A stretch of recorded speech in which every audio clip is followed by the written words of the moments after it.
Der Titel der heutigen Veranstaltung hat, wie kann das anders sein, in diesen Tagen, die Krise trägt die Krise in sich. Ja, da 10 Jahre Pariser Klimaabkommen, Wege aus der Krise.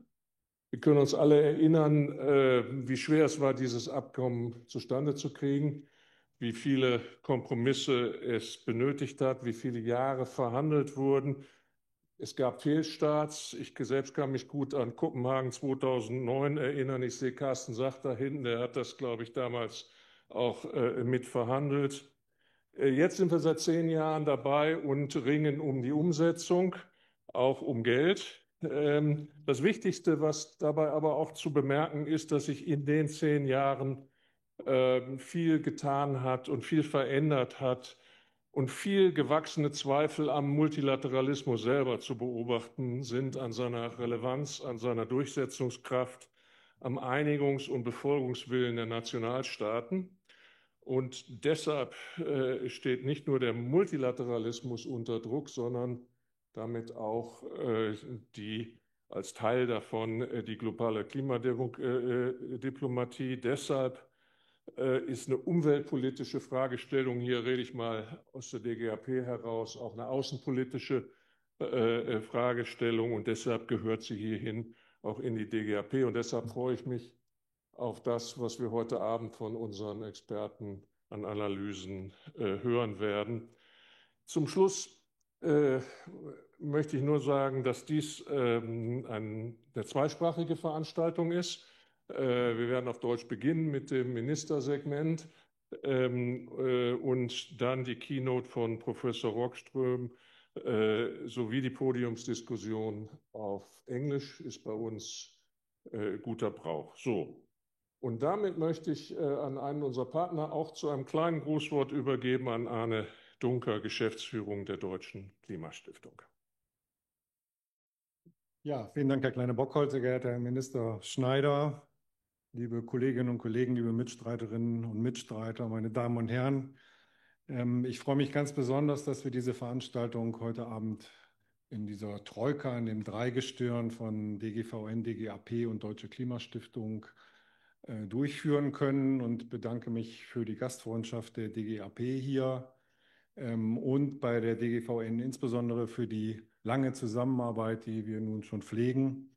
2016 haben wir gemeinsam eine Wanderausstellung ins Leben gerufen mit dem Titel Klimaflucht. Ich komme jetzt gerade aus Braunschweig, wo die Wanderausstellung gerade steht.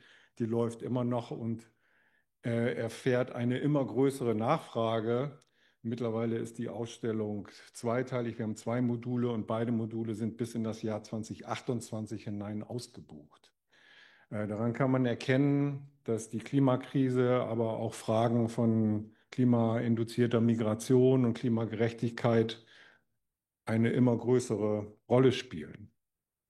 Wenn man sich vor Augen führt, dass es hier drei Organisationen als Veranstalter sind, Deutsche Gesellschaft für Auswärtige Politik, Deutsche Gesellschaft für die Vereinten Nationen und die Deutsche Klimastiftung, also drei mit dem Deutsch im Namen, mag man ja vermuten, dass es vor allen Dingen um innenpolitische Themen geht. Wir wissen, dass die Herausforderungen nicht nur in der deutschen Politik und in der Innen- und Umweltpolitik liegen, sondern dass vor allen Dingen der Blick auch in den globalen Süden uns vor große Herausforderungen stellt. Und wir setzen uns als Deutsche Klimastiftung seit 2009, seitdem ich die Stiftung ins Leben gerufen habe, nicht nur für Klimaschutz, sondern eben auch für Gerechtigkeit im Kontext der Klimakrise ein. Sie sprachen eben die Kopenhagen-Konferenz 2009 an. Also die Deutsche Klimastiftung ist wenige Wochen vor der Konferenz ins Stiftungsregister eingetragen worden. Und tatsächlich war der Start so ein bisschen holprig, weil uns das Thema mit der schlechten Stimmung, die aus Kopenhagen zurückkam, fast so ein bisschen weggebrochen ist. Das haben wir dann in den Jahren danach immer mal wieder erlebt, dass es Hypes und Hochs und Tiefs gab und haben das ganz gut durchstanden und vielleicht haben wir auch einen kleinen Beitrag dazu leisten können, dieses Thema, dieses wichtige Thema am Leben zu halten und das ist ja auch einer der vielen Ziele des heutigen Abends, dafür zu sorgen, dass uns das Bewusstsein für die Klimakrise nicht verloren geht, aber wir auch eine Perspektive entwickeln können, wie wir aus dieser Krise rauskommen. Nach der Wanderausstellung Klimaflucht, die 2016 entstanden ist, haben wir 2019 ein sehr spannendes Projekt bekommen aus der Nationalen Klimaschutzinitiative der Bundesregierung mit dem Titel Klimagesichter.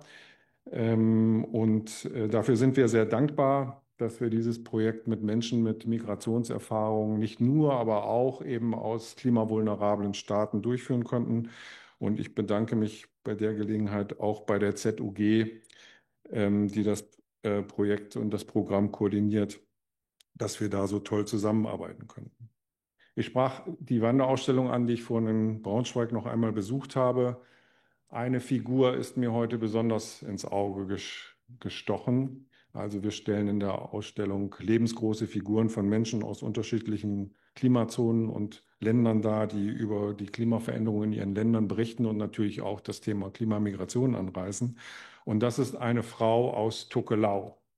Tokelau liegt im Südpazifik, etwa 500 Kilometer nördlich von Samoa.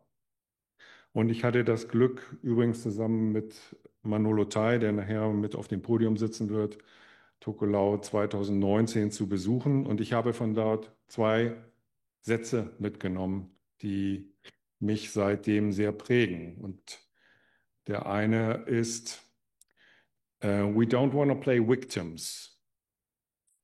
Also wir wollen nicht die Opfer spielen. Und gleichwohl wissen wir, dass insbesondere die Staaten im Südpazifik im Grunde die Suppe auslöffeln, die die Industriestaaten ihnen und anderen Ländern des globalen Süden seit Jahrzehnten einbrocken. Und der zweite, vielleicht noch prägendere Satz ist, We are not drowning, we are fighting. Und darin spiegelt sich wieder der Stolz, aber auch das Selbstbewusstsein und der Handlungswille, der uns hier in den Industrienationen manchmal zu fehlen scheint, äh, die Heimat zu bewahren, die Lebensgrundlagen zu bewahren. Und wenn man in einem so fragilen System ist, da unten, dann bekommt man dafür nochmal ein ganz anderes Gespür, als es hier in unserem Kontext vielleicht der Fall ist. Insofern wünsche ich uns allen heute Abend viele Erkenntnisse und Einsichten und vor allen Dingen den Handlungsmut und die Perspektive, dass es Wege aus der Krise gibt und dass auch 10 Jahre nach Paris es viel zu tun gibt. Vielen Dank für Ihre Aufmerksamkeit. Alle guten Dinge sind drei. Liebe Mitveranstalter, sehr geehrte Experten, liebe Gäste, vor allen Dingen sehr geehrter Minister, lieber Carsten. Ich freue mich sehr, dass so viel Zuspruch diese Veranstaltung hat und ich freue mich natürlich, dass der Minister für Umwelt hier ist. Ich bringe zwei Erinnerungen mit. Die eine ist ganz frisch, die ist vom Samstag. Da war ich in Eberswalde und im Märkisch-Oderland. Und in Eberswalde gibt es einen hübschen kleinen Zoo. Wenn Sie noch nicht da waren, empfehle ich ein wunderhübscher Spaziergang. Und im Freigehege ist eine Leinwand aufgespannt. Und auf dieser Leinwand ist der Spruch: Die einzigartige Vielfalt des Lebens auf unserer Erde ist bedroht durch menschlichen Raubbau.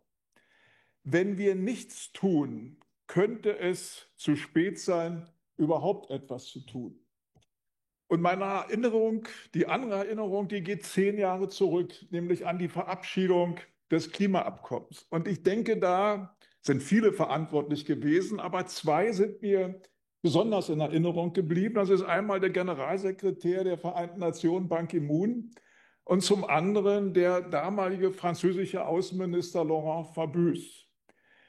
Und ich denke, dass beide einen unwahrscheinlich großen Anteil an Zustandekommen haben. Insbesondere der französische Außenminister war in diesem letzten Jahr, von dem letzten Findungsjahr zu diesem Klimaabkommen, unwahrscheinlich aktiv und unterwegs. Und er hat Menschen zusammengebracht, er hat unterschiedliche Positionen zusammengebracht und hat sehr geholfen, dass dann dieses Klimaabkommen verabschiedet werden konnte. Und das macht zumindest erkennbar, dass es auf die Akteure ankommt. Darauf ankommen, wie heutige Verantwortungsträgerinnen und Träger ihre Arbeit wahrnehmen, ob sie kämpfen, zum Beispiel für Klimaschutz, ob sie sich einsetzen, diesem Klimawandel sich entgegenzustellen. Und da, lieber Carsten, fällt natürlich eine unwahrscheinliche Verantwortung auf den Umweltminister.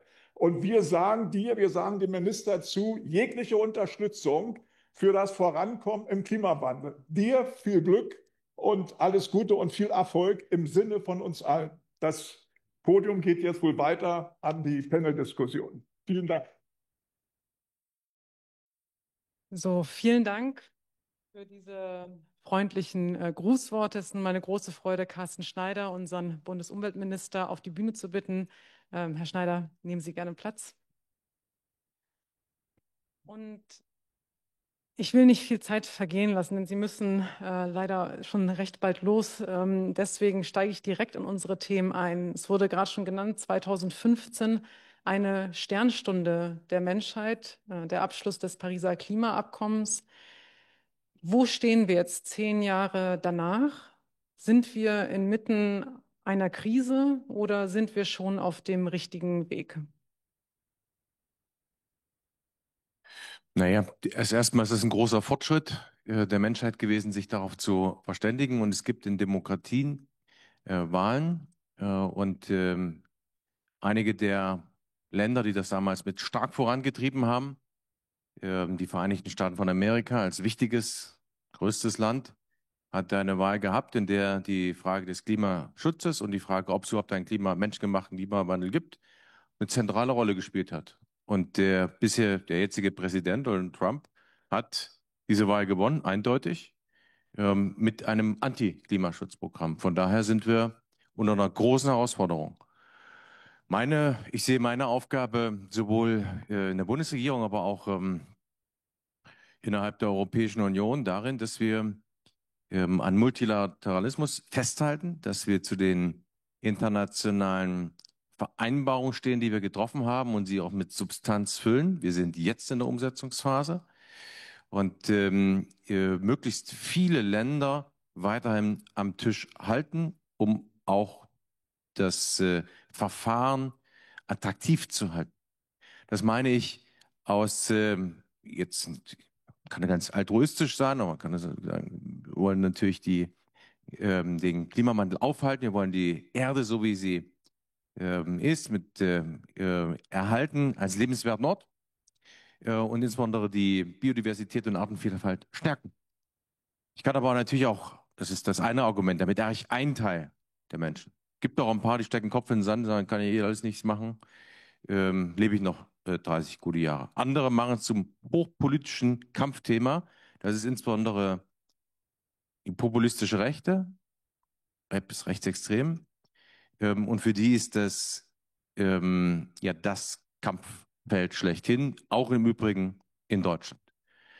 Hat zu einer Spaltung geführt und hat dazu geführt, dass wir zwar immer noch sehr hohe Werte für den Klimaschutz in Deutschland haben, also wenn man so abfragt, was ist vereinbar oder worauf können sich die Leute verständigen, aber auch bei uns nagt der Legitimationsdruck und ich kämpfe darum, dass wir das innerhalb der EU mit auf einem klugen Weg bis 2040 und 2045 oder 2050 auf dem Kurs bleiben, unsere Treibhausgasemissionen nicht nur zu senken, sondern auf Null zu setzen.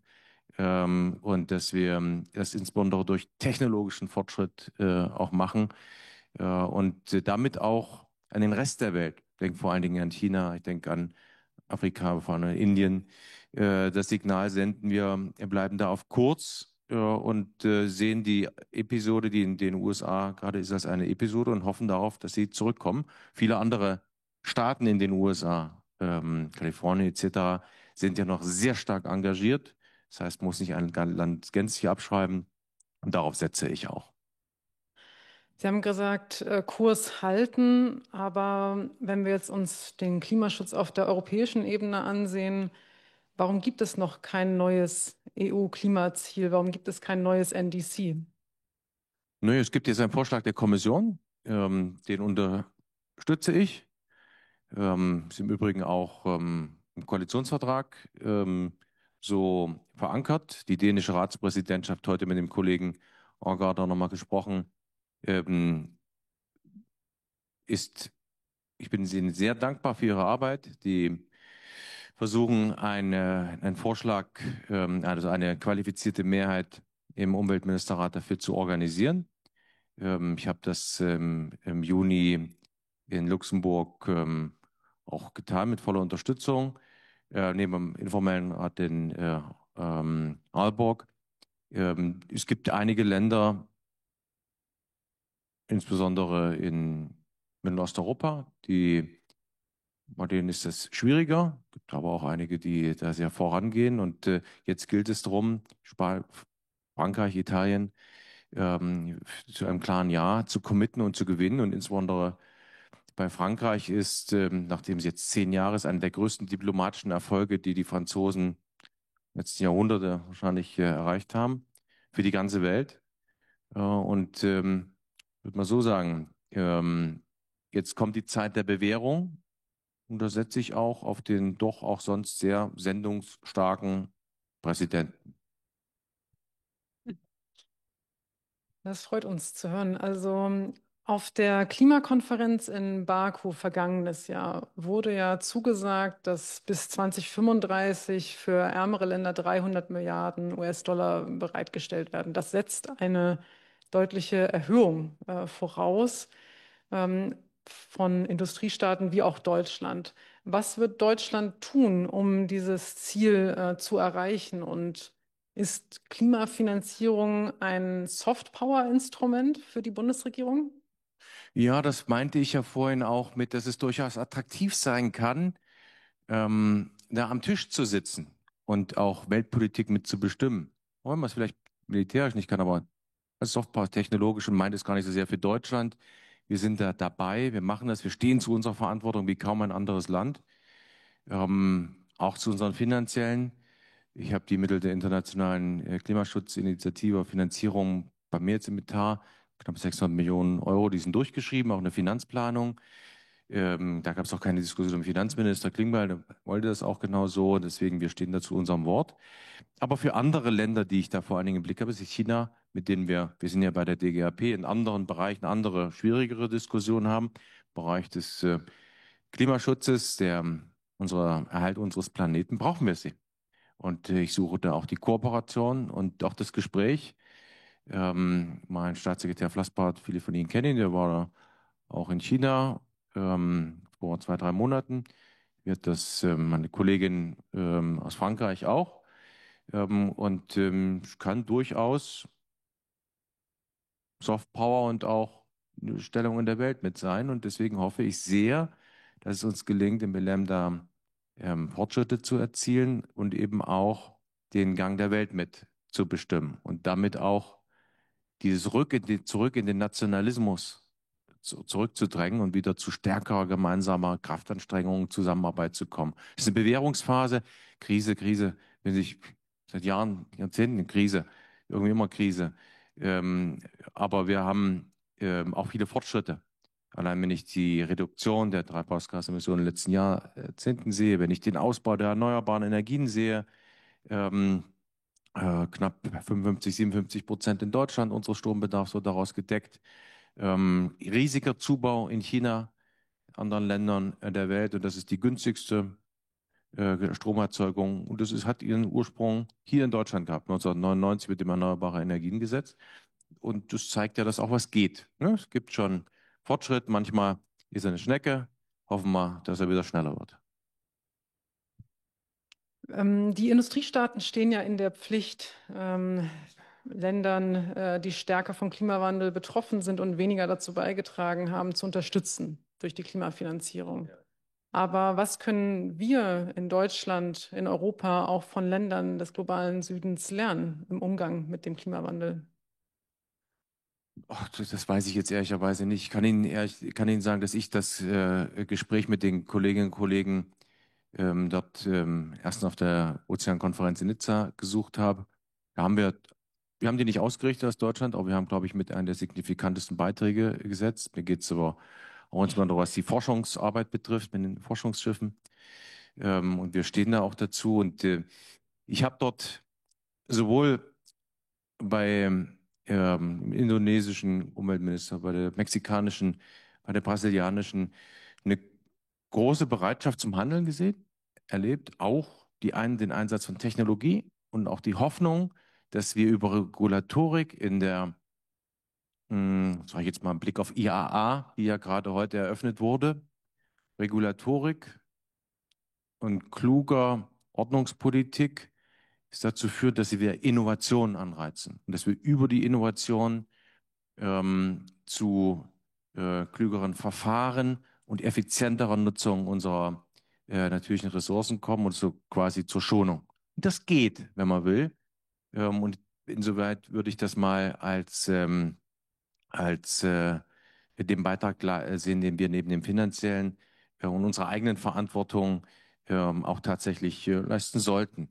Dazu darf man jetzt nicht zurückschrecken, sondern muss man die Cleantech-Industrie zum Beispiel, die in Deutschland mittlerweile in Studie des Umweltbundesamtes großen Wirtschaftsfaktor ausmacht, eben zu unterstützen und darin auch die Chancen sehen. Und ich bin da in gute Kooperation mit den jeweiligen Ländern, aber ich sehe natürlich auch die haben eine andere soziale, infrastrukturelle Herausforderung, als wir das haben, die doch in einer sehr entwickelten, hochentwickelten Volkswirtschaft leben. Wir treffen uns zu einer Zeit, die von Krisen geprägt ist.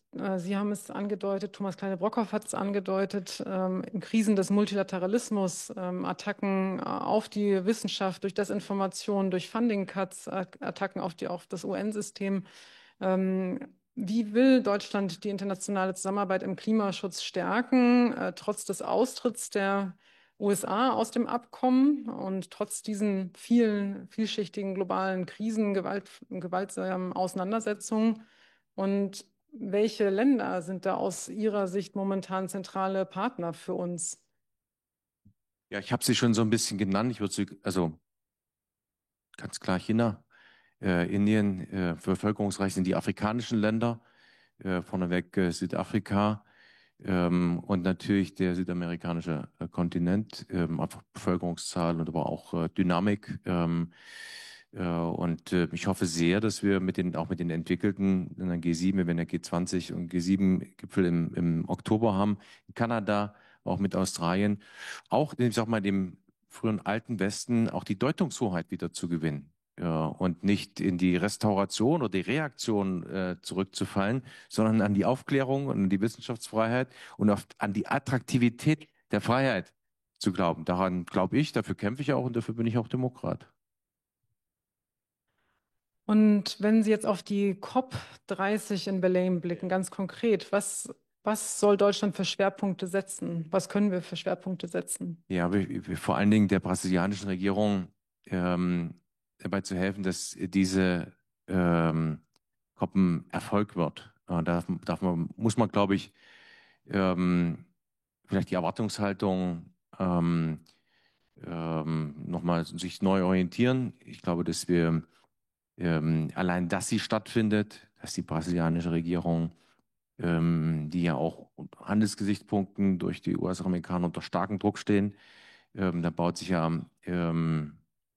übrigens auch mit den anderen Ländern, die ich genannt habe, viel Druck auch auf, dass sie am Tisch bleiben und dass wir zum Beispiel die Initiative, die die brasilianische Regierung hat, ich habe das der Kollegin Umweltministerin auch zugesagt, den Forstfonds zu finanzieren, uns zu beteiligen, also im Regenwald, aber auch privates Kapital mit einzusammeln, dass das gelingt. Zum Zweiten, die Industrie hat einen großen Hebel, auch die Finanzindustrie, dieses doch sehr vorauseilende Zurücktreten aus allen möglichen Clubs, die man so gegründet hat und die man sich so grün draufgedruckt hat, weil es irgendwie modern erschien, das finde ich obskur. Also mir ist das ein bisschen zuwider. Ich finde mal, wenn man sich eine Verantwortung hat, übernimmt die, dann macht man das nicht nur so in Zyklen, wie sein Arbeitsvertrag läuft, sondern auch mal darüber hinaus. Und das erwarte ich insbesondere von globalen Unternehmen, insbesondere von globalen Finanzunternehmen. Und Da gehören auch die Deutschen dazu, insbesondere die großen deutschen Versicherer, Rückversicherer. Ähm, Die haben früher, als es scheinbar noch schicki war, sich damit geschmückt und heute ziehen sich leise zurück und das akzeptiere ich nicht, sondern es ist ihre Verantwortung, auch über den Tag hinaus nachhaltig zu wirtschaften und vor allen Dingen auch darüber hinaus zu denken und insbesondere über die Finanzierungsseite, die ein ganz zentraler Nachfragefaktor, aber natürlich auch Kreditfaktor oder Eigenkapitalfaktor, Geberfaktor ist, zu kommen. Und da glaube ich, liegt es an uns allen, dafür auch als Verbraucher die Sensibilität zu haben und es auch einzufordern, denn im Endeffekt ist der Markt stärker und die Nachfrage des Marktes, als es vielleicht die ein oder andere rückwärtsgewandte politische Kraft ist. Herr Minister, wir sind schon etwas über der Zeit, aber ich würde gerne noch zwei Fragen aus dem Publikum zulassen, wenn Sie erlauben. Gerne kurz die Hand heben. Ja. Vielen Dank. Hartmut Fischer, mein Name von der Energy Watch Group.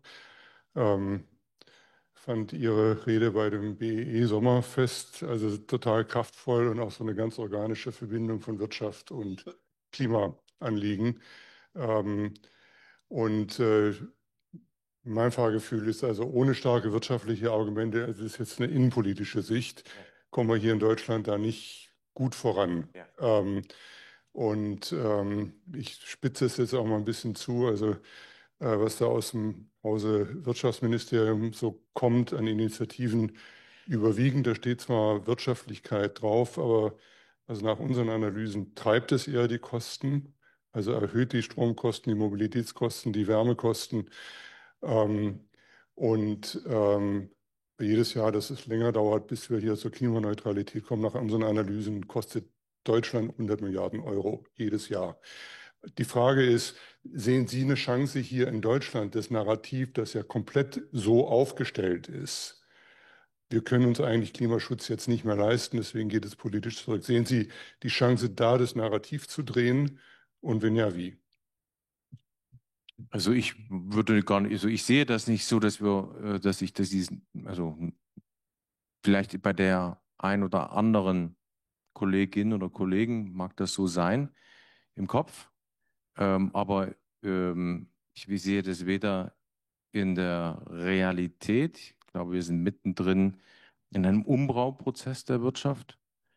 Ich habe das vorhin mit den Cleantech-Unternehmen genannt.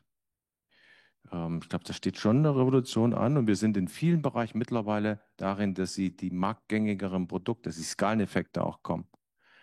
Da darf man jetzt auf gar keinen Fall aufhören. Also so im vollen Lauf zu drehen oder abzubremsen, wo man denkt, warte ich mal vielleicht ab, das geht schief. Und Deutschland wir haben viel investiert, auch in die Bereich Erneuerbare. Also ganz umsonst ist das ja nicht. Wir haben schon im Bundeshaushalt die EEG-Umlage. Das kostet schon was, aber ist immer noch günstiger als vieles andere, also entweder Strom oder auch Atomkraft, Energieerzeugung. Und es macht uns vor allen Dingen unabhängiger. Über die Technologiefrage. Also vieles hängt derzeit aber an der Frage von, kommt das wirklich? Wasserstoff etc. Und jedes Zweifeln oder jedes öffentliche Interview, was dazu zu Zweifeln führt, weil man selbst vielleicht zweifelt, führt dazu, dass es keine Freigaben gibt. Bis hin, dass die Banken vielleicht sagen, das finanziere ich nicht, weil ich habe doch gelesen, dass. Und deswegen mahne ich zur Klarheit, Entschlossenheit und entschiedenem Handeln auf der Basis dessen, was wir in den letzten Jahren und auch in der Koalition vereinbart haben. Und damit wir nicht in einen Attentismus, in dem wir schon in Teilen drin sind, reinschlingern, sondern jetzt die Bremsen gelöst werden. Und dafür hat diese Bundesregierung sehr viel Geld im Rahmen der Sonder-AFA für 3 Jahre auf den Tisch gelegt.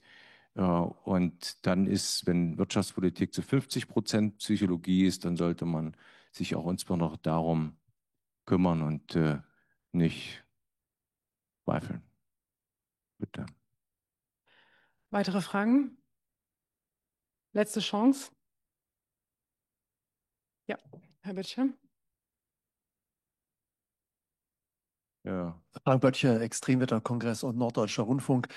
Im Moment haben wir eine Struktur, bei der die Produkte, die den Planeten kaputt machen, günstiger sind als die Produkte, die den Planeten erhalten. Das bedeutet viel Initiative auch auf europäischer Ebene, das umzudrehen, damit wir durch unser normales Verhalten unseren Planeten nicht an die Wand fahren. Welchen Pfad zeigt Europa und wie kann Deutschland darauf hinwirken, dass wir diese Rahmenbedingungen so verändern, dass wir durch unser normales Kaufverhalten den Planeten vielleicht doch ein bisschen besser erhalten können? Ja, ich habe das vorhin mit der Vernunft gesagt. Das gilt abstrakt natürlich, aber wenn es dann so um Einzelinteressen geht, einzelne ökonomische Interessen, ist es immer Betriebswirtschaft und nicht Volkswirtschaft. Und deswegen ist Regulatorik so wichtig. Das für alle gilt. Das gilt für die Landwirtschaft bei der Nutzung der landwirtschaftlichen Flächen und eben auch die Möglichkeit, dort Artenvielfalt vorkommen zu lassen, indem man ein bisschen was davon Blühstreifen freilegt. Das gilt auch bei der Nutzung von Energie. Und wenn Sie etwas nicht bepreisen, dann und es billig und günstig ist, dann wird es natürlich genutzt, obwohl alle wissen, es ist eigentlich Quatsch, aber weil es ja alle machen, machen es alle.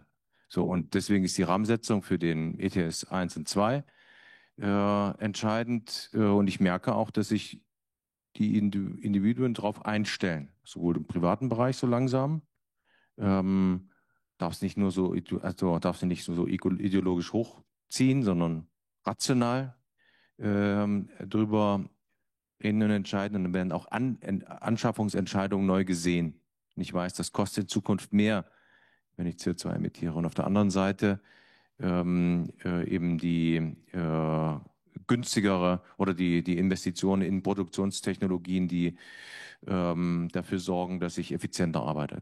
Dafür braucht es Anreize, Regulatorik und darauf setze ich, weil wir in einer alternden Gesellschaft, deren Dynamik ein wenig verloren gegangen ist, braucht sich nur das Potenzialwachstum in Deutschland ansehen, so viel zusätzliches Geld nicht zur Verfügung haben werden, um unsere militärischen Fähigkeiten herzustellen, um uns zu schützen, aber auch noch die Bonitätsfähigkeiten in den Anleihenmärkten zu haben. Und deswegen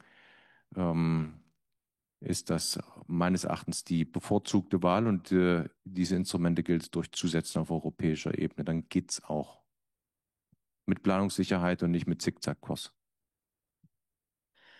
Kein Zickzackkurs, Kurs halten, entschieden handeln. Vielen Dank für das Gespräch, Herr Minister, dass Sie sich die Zeit genommen haben in Ihrem sehr vollen Tagesablauf. Wir haben uns sehr gefreut, mit Ihnen in den Austausch zu gehen und ja, herzlichen Dank. Ja, spannende Veranstaltung, noch viel Spaß. Nun darf ich auf Englisch weitermachen. I will switch to English now. Unfortunately, the minister had to leave a bit early today. But it is my great pleasure to introduce to you Professor Johann Rockström. He is the director of the Potsdam Institute for Climate Impact Research and professor in Earth System Science at the University of Potsdam. Johann, without further ado, the floor is yours to give us an update on the state of our planet. Thank you so much, Kira, dear colleagues, friends. So I wanted to tell you the story first of those of you who were at COP15 in Copenhagen 2009. You'll remember the classic photograph, 3 o'clock in the morning, with Barack Obama, Barroso, former Chancellor Merkel, really pulling up their sleeves to trying to solve the climate crisis. And we left Copenhagen with a sense of failure and another sense, which I recall so well, that give us just 2 more weeks and we solve this. We will tie this together and we will simply move towards a decarbonized global economy. It took us 6 years to meet again in Paris. And that was the moment of great celebration. We all remember it, when the world finally got together, was able to take a step away from the Kyoto Protocol with the Annex 1 and Annex 2. Everyone shared the same atmosphere. Everyone needed to step up and move towards a decarbonized, safe future for all of humanity. And everything was set for success. And now, 10 years later, we must unfortunately conclude that we have failed so far. We are still seeing emissions rising. We're still seeing a world moving very, very rapidly towards what we'll be publishing now in 2 weeks' time. So this is still unpublished work, is the 2025 State of the Climate Update that is done every year, led by Professor William Ripple at Oregon State University. You've seen this right-hand graph here. This is the mean temperature on planet Earth since we left the last ice age. Can you imagine? It's a 14 degrees Celsius planet with a maximum variability of plus minus 0.5. 0.5. That's where you have the medieval warm period, you have the little ice age, everything occurs there, but everything we know of the civilizations that we have develops within this life corridor. And then you see the spike. We reached now 1.3 degrees Celsius. We experienced a 1.5 degrees Celsius world in 2024, the most expensive year all time in human existence on planet Earth in terms of droughts, floods, heat waves, disease, reinforced storms. But we're heading towards 3.1 degrees Celsius. And just as a key reminder, I know this room is well aware of this, but if you rewind the clock to find the last time we had a 3 degrees Celsius warmer planet, you have to go 4 million years back. You have to go outside of the Quaternary. You have to basically exit anything that has to do with a planet that has scientific evidence of the ability to support the world as we know it. That's what we're facing, and we have still not bent the curves. So unfortunately, despite the fact that we have this legally binding global Paris Agreement, a great success, we've come a long way, we're still not delivering against those targets. Unfortunately as well, if you enter the lab of climate science organizations around the world today, this is what we are today facing. We're seeing tendencies. I say tendencies because this is not published yet. It's not statistically verified, but this is how the data looks. Here you have the curves. You've all seen them. Global mean surface temperature rise, independently measured from 5 different sources today. To the right-hand side, you have all the Argo buoys measuring sea surface temperature around the world. Temperatures are rising. It is the first lines here from 1970 to 2014, which has led to the conclusion that we have a global climate crisis on our watch. This is the linear relationship between our emission of greenhouse gases and temperature rise. But then suddenly happens from 2014 onwards. The last decade, the temperature rate increases from a 0.2 per decade to a 0.3 per decade if you average it out. Now, this is deep, deep worry. We actually do not fully understand it. It's a combination of changes in forcing, meaning probably changes in air pollutants, which is a massive paradox because it means that we are reducing air pollution, saving up to 7-8 million people's life per year, a huge positive, but it bumps up temperature. This is the Faustian bargain, to quote Professor Jim Hansen. But you also see, unfortunately, that this cannot fully explain it. It has also to do, it must have to do also with changes in feedbacks of the Earth system. Albedo changes, the planet is getting darker. Cloud dynamics, ice is melting, tree lines are moving further north. The planet changes color, absorbs more heat. And finally, the scariest one is that we're starting to see the first signs of a biosphere losing, or not losing, but weakening its capacity to absorb carbon. This is the resilience of the planet, which seems to be showing cracks. Not a collapse, it's not an abrupt change, but it seems to show a sense of weakening. That's when we meet in Baku. But the trick is, it's starting to cost us. We know this. We're also actually having so much evidence of what's the journey we have to follow to be able to deliver on the Paris Agreement, to stay well below 2 degrees Celsius and aim for 1.5 degrees Celsius. And I'll come to 1.5 because, as you may know, in the run-up to COP30, Ambassador Andrea Correa do Lago, the COP president, Secretary General Antonio Guterres, has called upon science to help them frame the story on 1.5. What should we tell the world in Belém on 1.5? And I'll give you a little bit of a taster of where we are today. But first, here is the journey we have to follow. The gray curve is, we all know, we have to decarbonize and phase out fossil fuels at a pace today of over 5% reductions globally per year to reach a net zero global economy by 2050. The global carbon budget, don't quote me here, please, but it's ridiculously small. It's essentially consumed. It's down to 130 billion tons of carbon dioxide. It's equivalent to 3 years of emissions. But that's not enough. Look at that dark gray wedge there, which is the global food system that needs to transition from source to sink within the next 20 years. That, dear friends, is nothing less than a green revolution. But that's not enough. We also need to secure in green the carbon sink in nature on land, and in blue, the carbon sink in the oceans, meaning healthy planetary boundaries across all boundary systems. And the orange one is this optimistic assumption of scaling carbon dioxide removal technologies, which are today absolutely necessary for us to be able to take out carbon dioxide and avoid a trajectory away from the range of the safe levels set out by the Paris Agreement. This is nothing less than a global sustainability transformation. It won't be enough with an energy transition alone, and this is the least that has to be done for us to deliver on the Paris Agreement. Now, we also know that the risks we're facing are related to tipping points. We've mapped these, as I'm certainly that you know.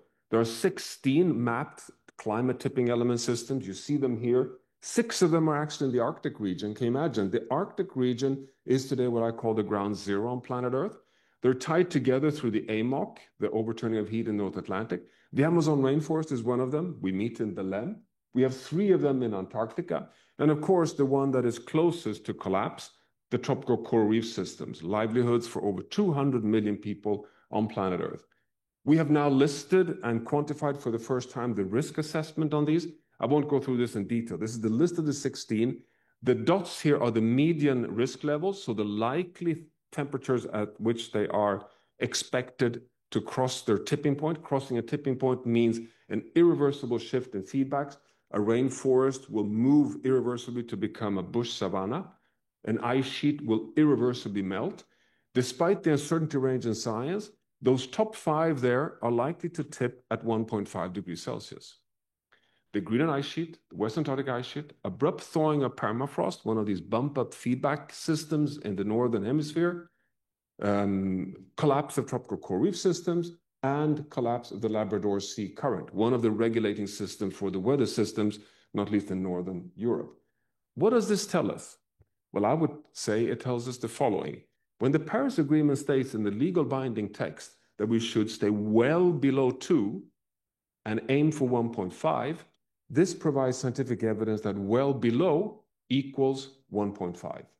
1.5 is a point of danger. And this was actually what the IPCC in its 1.5 degrees Celsius report in 2018 concluded.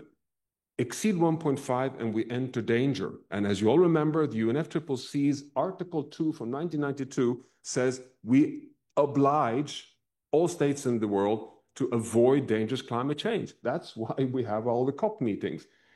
So the question is, has the IPCC confirmed what I just showed you? The answer is yes. Here you have 5 IPCC reports from 2001 all the way till the 6th assessment, and the risk assessment, higher, darker red, higher likelihood of crossing and causing irreversible changes. From 2001, so basically, what is this now? This is basically, yeah, it's roughly at the Kyoto Protocol state. We assessed that the risk was literally insignificant. We had to increase temperatures, we believe, by 5-6 degrees to cause irreversible changes in the Earth system. That was the state of science 25 years ago. Today, we conclude from the scientific evidence that already between 1.5 and 2, we enter the risk domain of triggering tipping points. This is the IPCC. This is the common denominator of consensus across the entire climate science community. So that is where we are today. But I also want to mention to you, unfortunately, just as I showed you earlier about this rate of change which is concerning us, here are 4 systems that we don't fully understand right now.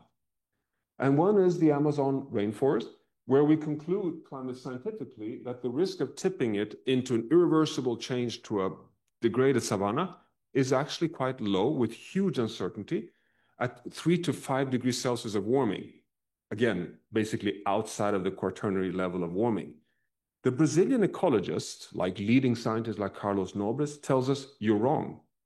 Because if we lose biodiversity and if we deforest the system and lose more than 20 to 25% of the forest cover, the system may tip already between 1.5 and 2 degrees. Where are we today? we are at 1.3 degrees Celsius, actually, and 17% of deforestation. To quote Professor Carlos Nobres from São Paulo University, one of the leaders at the COP30, leading the science spokesperson at COP30, we are very close to a tipping point in the Amazon.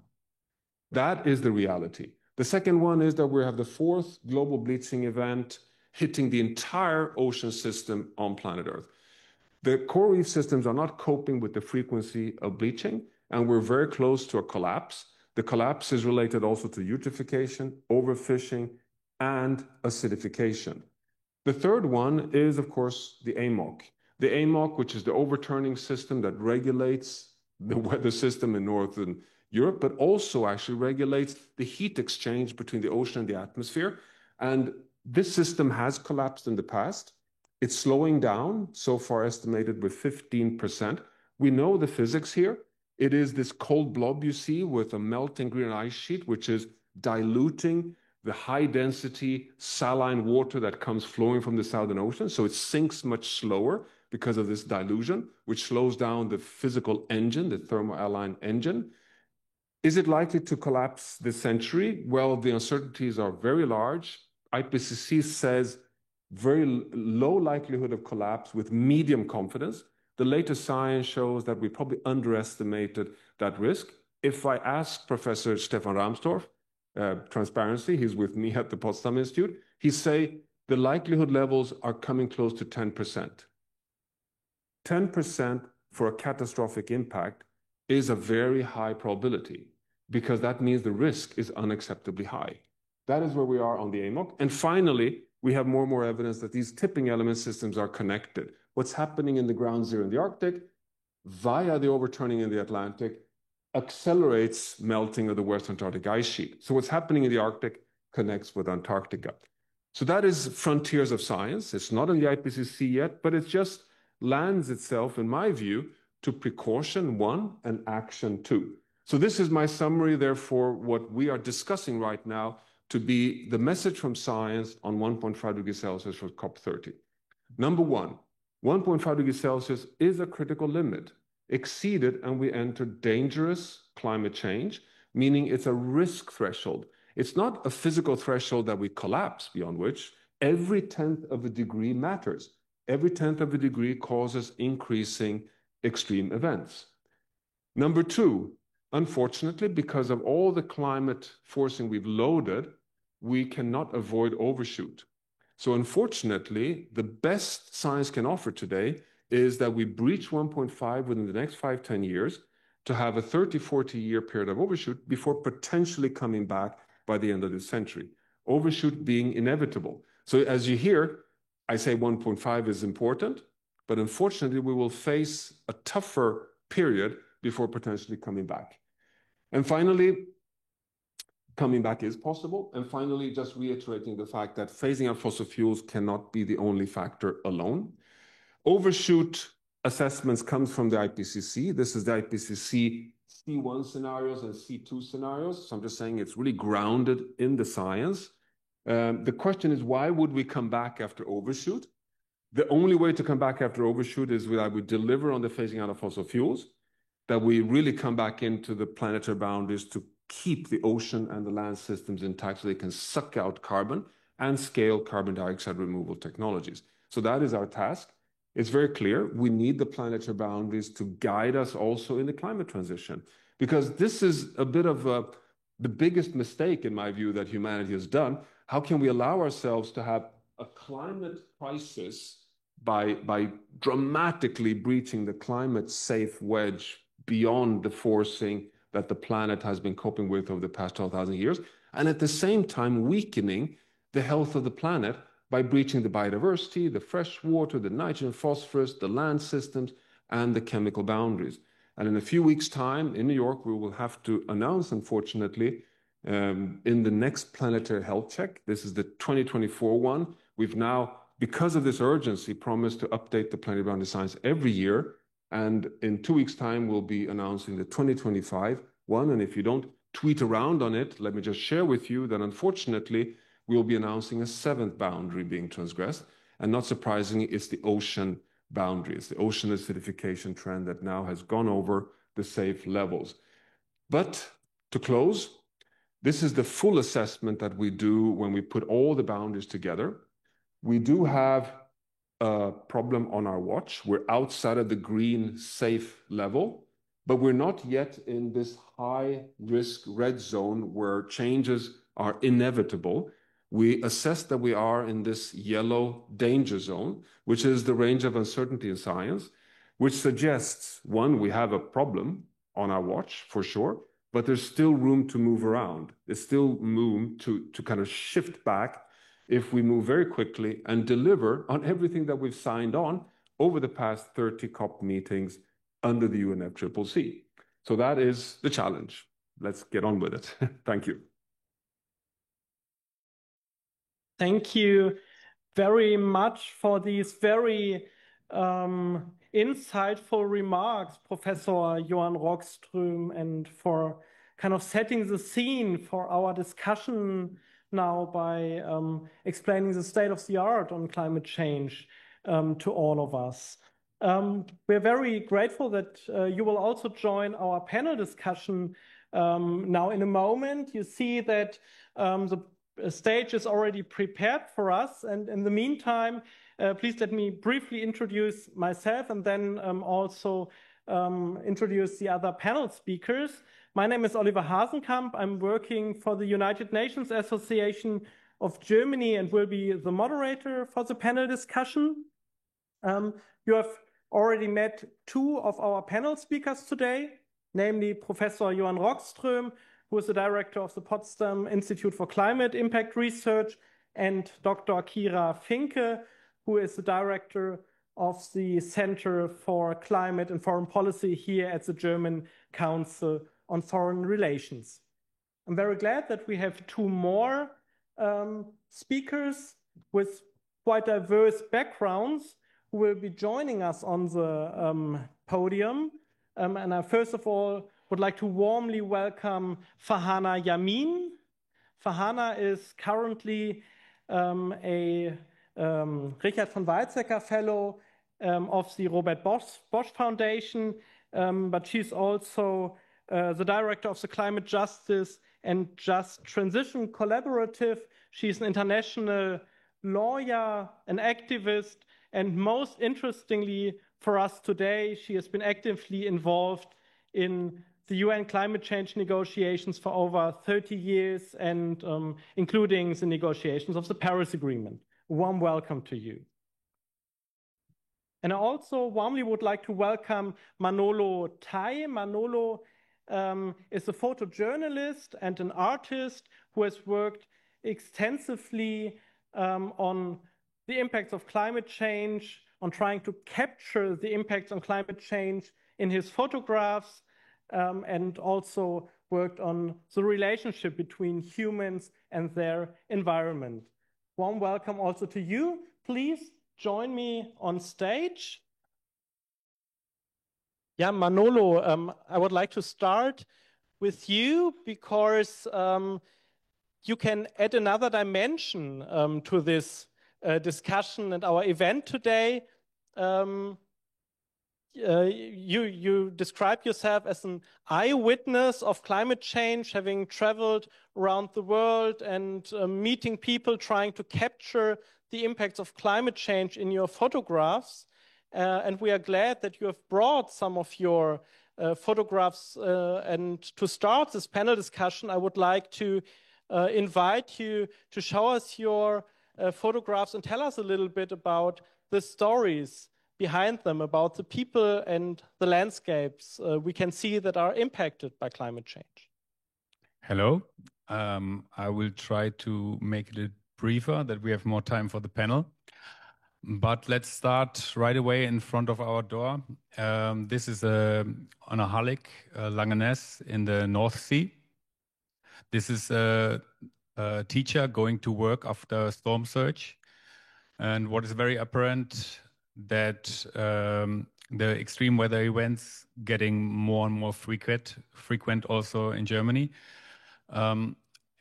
especially on the hulk, and that also the seawater is rising. Why is it important for us to have, for example, the coastal protection of a Hallig? Because it's like a boundary for to save the mainland if there's a bigger flood coming. But as Arne Dunker already mentioned, we also went to places like on the other side of the world. This is in Tokelau, and they don't have any protection there, like no natural protection. So if they have the same problems, the seawater is rising and the storms are getting more. And this is what happens then. This is Jewel. She is looking at her family house, which was lost to a storm. And she was actually also telling the quote what Arne mentioned at the beginning, that we are not drowning, we are fighting. But if you look at it, these nations are sinking, and they might be the first climate refugees. I think there was some thing in Tuvalu that they will get some place in Australia.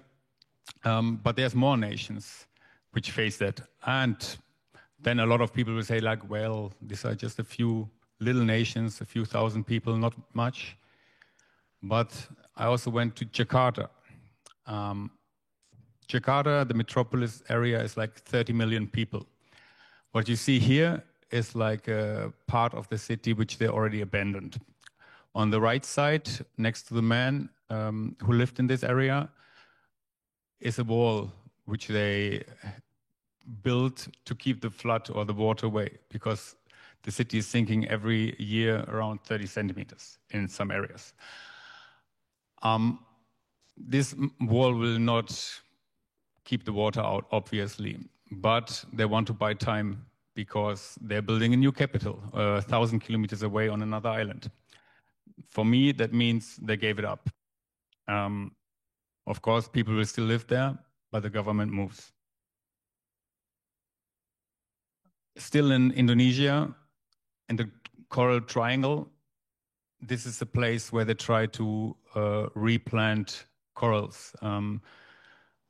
What we just heard in the presentation before, that the coral reefs are threatened heavily. With 1.5%, we will probably just keep 30% of coral reefs worldwide. With 2%, it will be around 0. That sounds really horrible for a tourist or a scuba diver, but what we have to see is like around 1 billion people worldwide rely on the coral reefs because it's a nursery for many fish species, and they will be gone. What will happen then? This was 2 portraits actually of a fisherman and a fisherwoman in Japan. I went there actually for a family holiday and to escape all the crises, what you see all the time. And so I still talked with them. On the left side is a traditional ama. They are diving since hundreds of years in the waters without tanks, oxygen tanks, to collect seafood. What she told me, something has changed in the last 6 years in their area. Suddenly they just have 20% of the catch left. 20%, so 80% decline.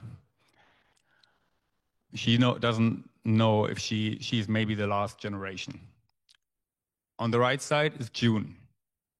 He's a fisherman and he is doing aquaculture. So something what people say like this could be the future for our fisheries if the fish are gone in the open ocean.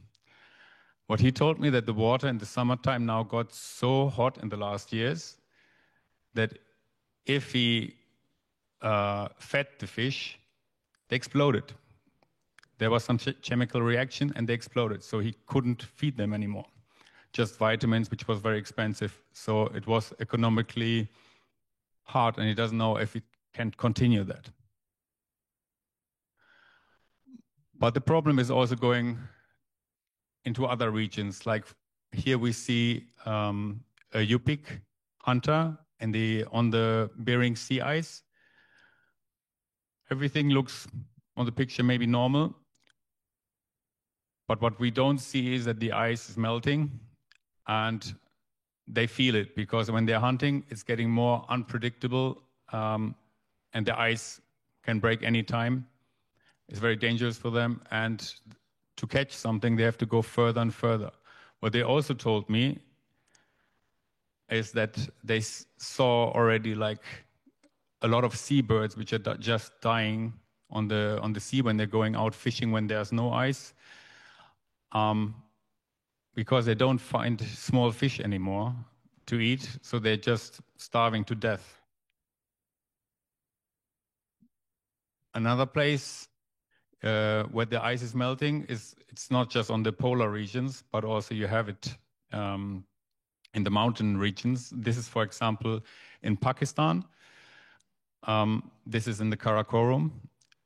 You have more landslides because the glaciers are melting.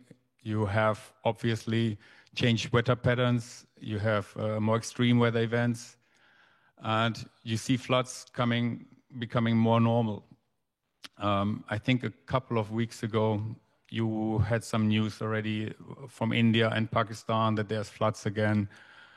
This is becoming normal. A couple of years ago, there was like one of these huge floods in Pakistan. Yeah, but on the other hand, sometimes you have too much water, and often you have too little. This is also in Pakistan.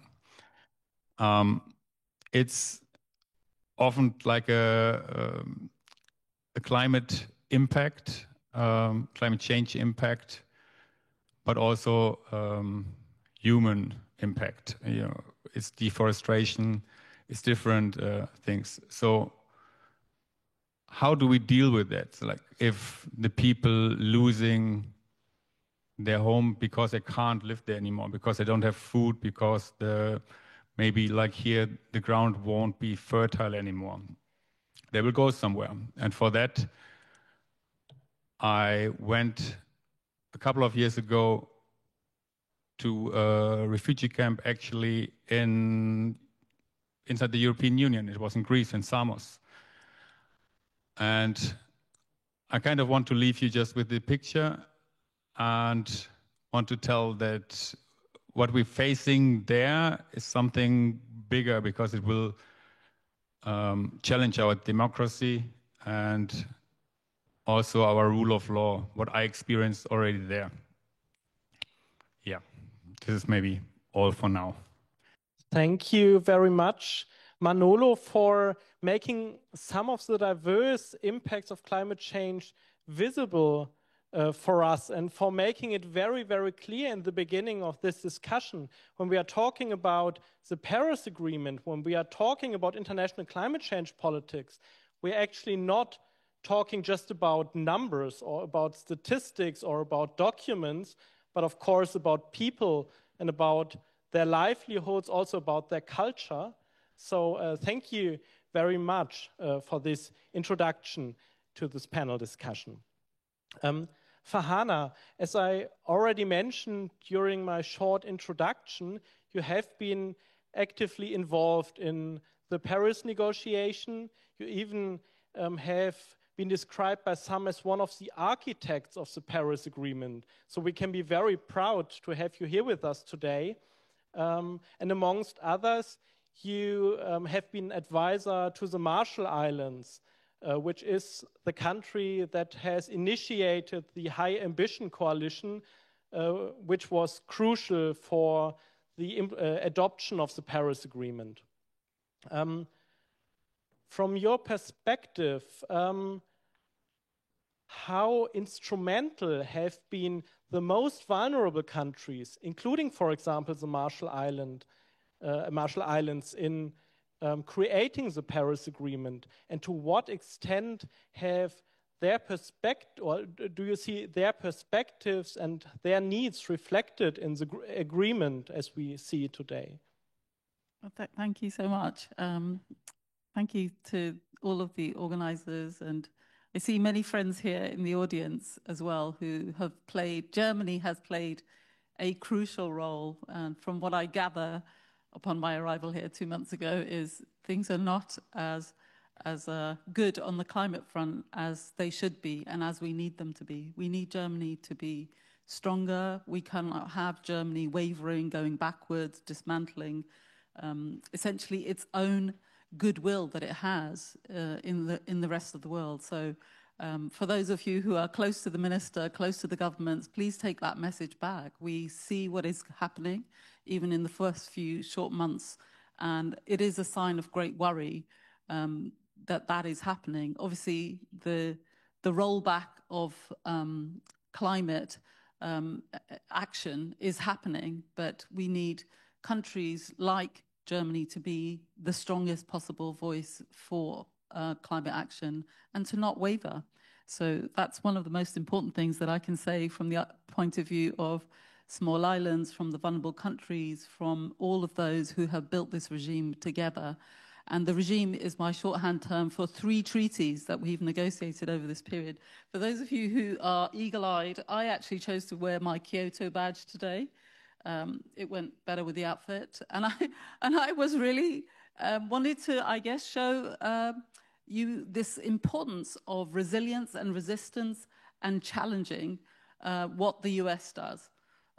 You know, frankly, we abandoned Kyoto after, you know, putting it into force, letting it enter into force, having a second commitment period, because the US said it could not accept Kyoto. And now we've had the US walk out of Paris twice. So it underscores the need for which those of us who believe in climate action, those of us who also believe that climate action is the gateway for creating a better world, whether it's for health, whether it's for clean air, whether it's for clean waters, whether it's to solve the plastics problem, whether it's to deal with nature extraction, deforestation, biodiversity. This is all linked and part and parcel of climate change. So I think it's very, very important to remember that all of us created these 3 legal treaties together. They still stand, they are still standing, and we must keep them going, whatever the frustrations are. And Baku was one of the few COPs I've decided not to go to in the end. I had some health issues and I was too depressed after the election to go. But each one is making progress. And I think we need to understand what it is that we set out to do. I came here for COP1, which is the 10th anniversary of COP1, is now, it's this year. And I was a young woman of 30, so there you go. That's one of the reasons why I'm here, for my sabbatical, to reflect, think. Thank you, Bosch, for allowing me to do that. And what we've achieved over this is actually monumental. Over this 30 years, we have shifted global norms, created robust institutions, enacted legislation, and the centerpiece of that right now is the Paris Agreement. So the Paris Agreement has resulted in net zero targets covering around 90% of GDP, most of the world's population, 140 countries. These are figures just before the US withdrawal. But that is a phenomenal achievement over just 10 years. 10 years ago, we didn't have any of those. Now we have. So my argument to you, and I don't know how long I've got, Oliver, but I'll make it very succinct. I think we are witnessing a backlash. It's a very serious, well-funded, very organized, very violent, intense backlash. But that is what it is. It is the backlash of those who lost. They lost. They lost big time. They lost in the world of public opinion. 80% of the world's population still, in survey after survey, supports climate action. They lost in the world of the real economy. Investment in renewables was going up. Investment in fossil fuels was going down. And sadly, that has what ignited this, frankly, panic moment from those who benefit from business as usual, especially on fossil fuels. That has been the engine which has driven these toxic coalitions that have elected politicians who are dismantling everything. So the other thing that I think you should not forget, and which I don't forget, I'm a woman, I'm a Muslim, I'm a person of color living in the global north. We won pretty much everything. Over the last 30 years, in my lifetime alone as a lawyer in the UK where I live, we won gender equality. We won equal pay equality. We won rights for disabled, those who are differently abled. We won gay rights. We won trans rights. We won against the apartheid regime. We have won. And that is the most important and threatening thing for a vast array of people who are invested in the status quo and for whom that causes a lot of discomfort and fear and anxiety. This wonderful, diverse, multiracial, multicultural, mixed world that we are creating, including here in Germany, is a threat. It is not easy for people to handle that. I say that, you know, for 30 years I'm married to a Jewish guy, and my children are Muslims.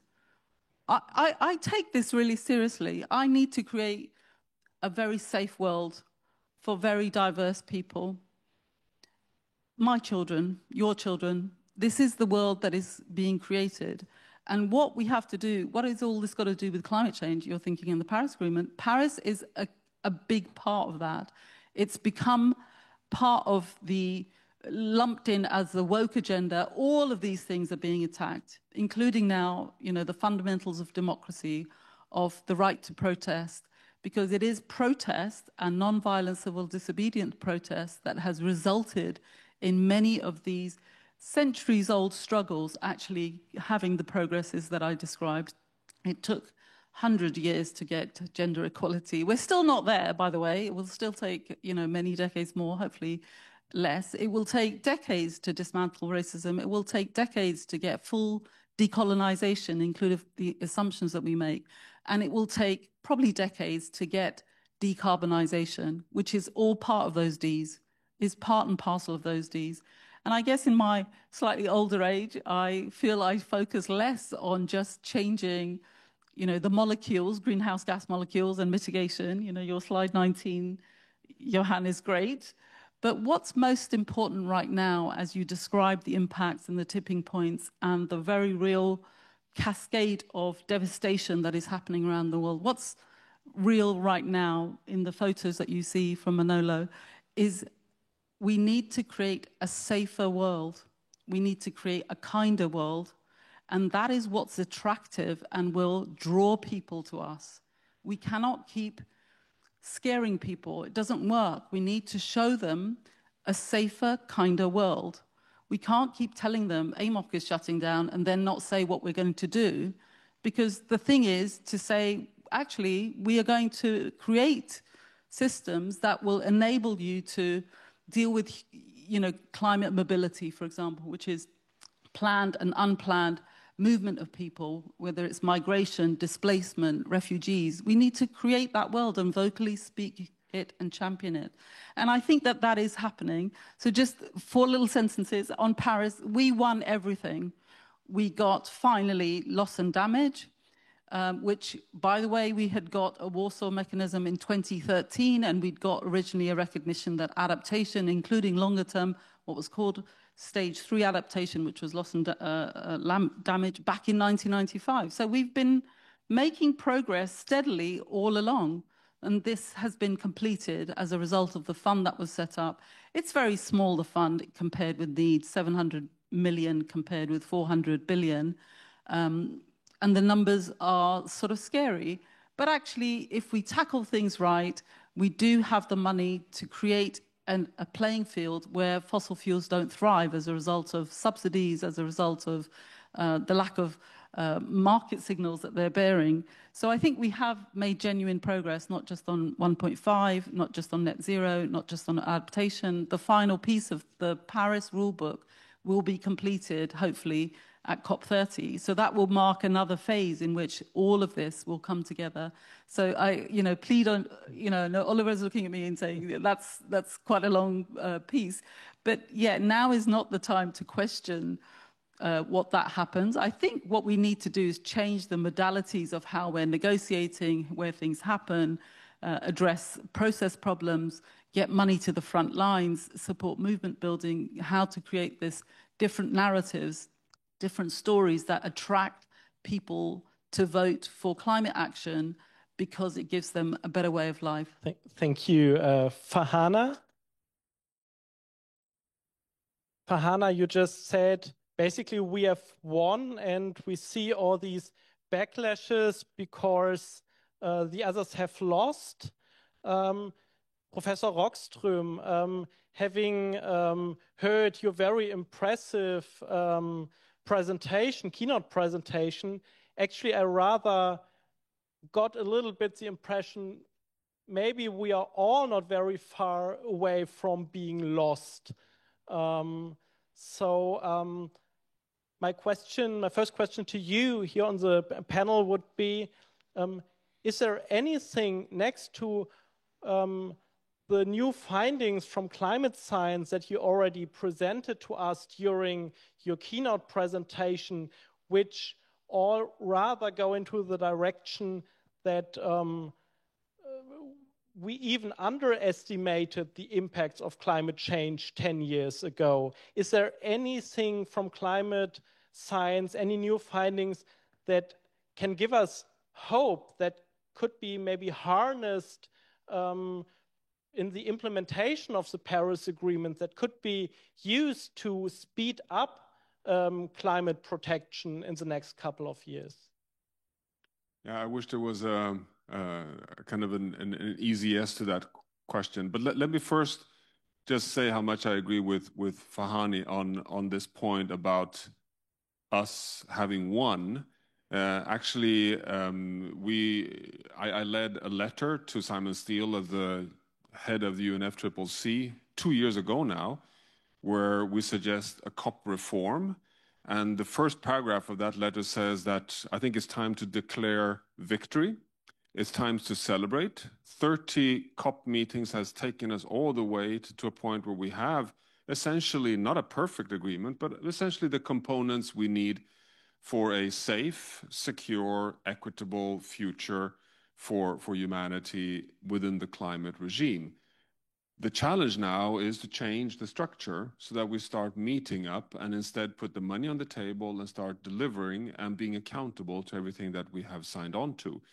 And this is something that we underestimate, also based on what you pointed out, Farhana, that we know time and time again that 70, I wouldn't say up to 80, but on average in the world, 70% of citizens in the world are concerned about human-caused climate change and really want solutions. So they're all on board. And if I want to find evidence of a positive part from science, Olivier, it's not, unfortunately, as if we have underestimated any of the risks. On the contrary, over the past 10 years, there's only one direction of travel, which is that we've underestimated risk. But where there's light in the tunnel is all the science showing exactly actually what Farhana pointed out. We have the solutions. The solutions are scalable across all sectors, and they give better outcomes for security, for health, for stability, but even for prosperity and equity. And this is interesting, and this may actually mean that you're right in the sense that why are we seeing so much backlash right now? Could it be not only that the majority has, so to say, won, but also that the sustainable transition has become a real threat to status quo? It's no longer just a marginal thing. You know, when we met in Paris, nobody could say credibly, we know how to power the global economy with clean energy. Nobody could say that. Today, 10 years later, we can say that. We know we can run the German economy without being dependent on gas, coal, and oil. We can do that. We know the technologies are there. We know that they can actually run competitively, most of them, even without subsidies. We know that we can de-risk this even in the global south by putting in finance so that we can get down the discount rates. So these, I think, are the areas, even in the IPCC, that are actually on the positive side. It is truly a solvable pathway to the future. When it comes to the risk assessment, is there any light in the tunnel? Well, I think there's one, just to leave you with that, which is we're learning that the Earth system is actually a remarkably resilient system. And it's resilient thanks to its diversity. So diversity really plays in our favor. And it's incredible how we can knock many ecosystems to a point of basically collapse. But if you release the pressure, it has this remarkable bouncing back capacity, which has often overwhelmed us in its capacity to reestablish nurseries in marine systems, fish nurseries, but also forest systems, wetland systems. You can actually restore much more than we previously thought. But the problem is that we don't know if that can be done when you push yourself beyond thresholds too far. And that's where the overshoot becomes quite a nervous risk that we're facing. But so I think there are many positives, but particularly in the social science side.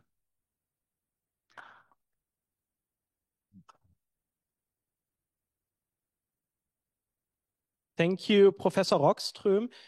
Before we continue the discussion, maybe I should tell those people who are sitting in the overflow rooms that we actually have a number of seats available here in the main room since we all moved to the stage now. So I don't want to have many people running into this room now and creating a lot of noise, because keeping the time in mind, we of course also want to continue with the discussion. But so there are a few seats available here. So if individual people would like to join us here in the main room, you're very welcome to do that.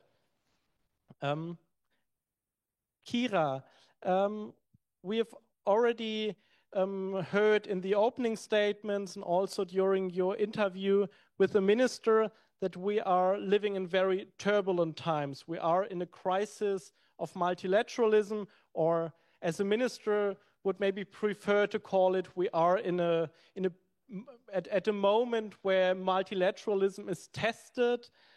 We have seen the withdrawal of the United States from the Paris Agreement. The United Nations are in a severe financial crisis. We see global conflicts like the war against Ukraine that are undermining international cooperation and taking away attention from climate change. From your perspective, how does this very difficult geopolitical situation influence the further implementation of the Paris Agreement and international climate change politics more generally, particularly the withdrawal of the US? Yeah, thanks for this complex question. I think of course, it's slowing the progress down. I mean, there's no denial in this. We could have really needed a US president that sticks to their agreement, that believes in the science. But we have a situation where the US is turning away from evidence-based policy in many areas, not only in climate change, in health, in economics. They're turning away from the evidence, democratically elected leader, government turning away. And at the same time, we have states like China, autocracies that are heavily investing in science and natural science in particular, that are also doing evidence-based policies in many regards. And this provides a lot of points for confusion also for middle powers like Germany, how to position themselves in between these different great powers who are taking different courses.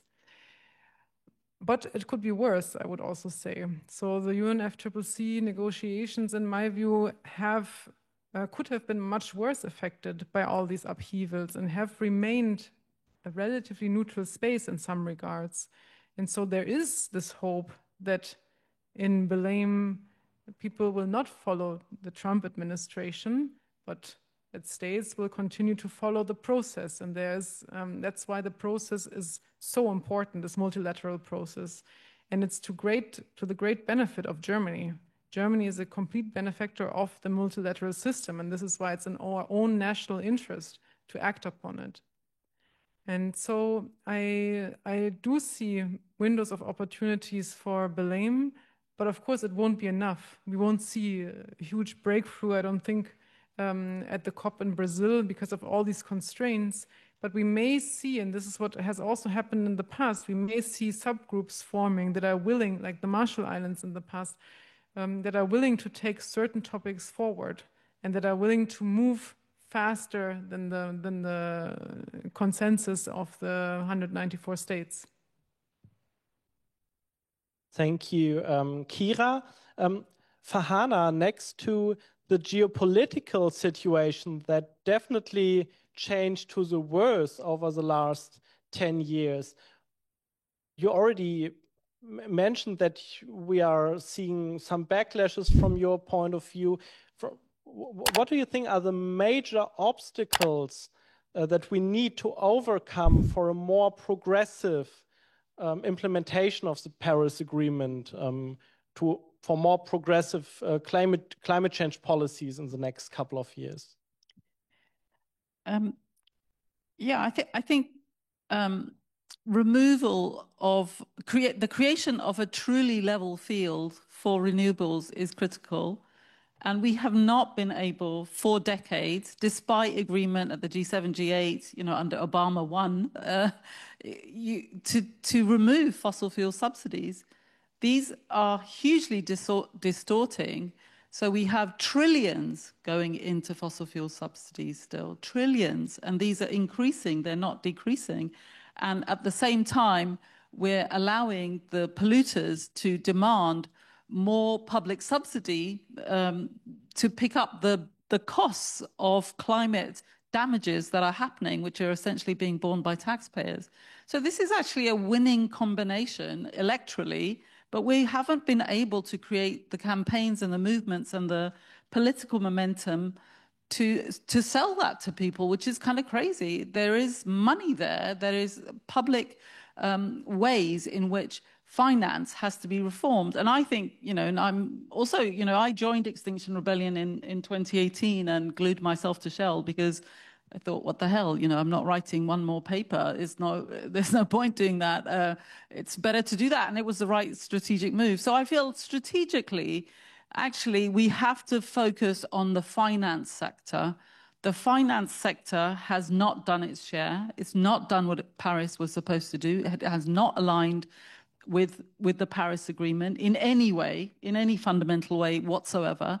And it's going backwards the fastest in terms of the backlash, right? It's going backwards the fastest. So fossil fuels last year got an increase in investment, and this was, really going against the trend. So I'm not kidding myself saying that we won. Definitely they are, doubling down and are wrecking and creating what they think is best, but they're doing it through policy change.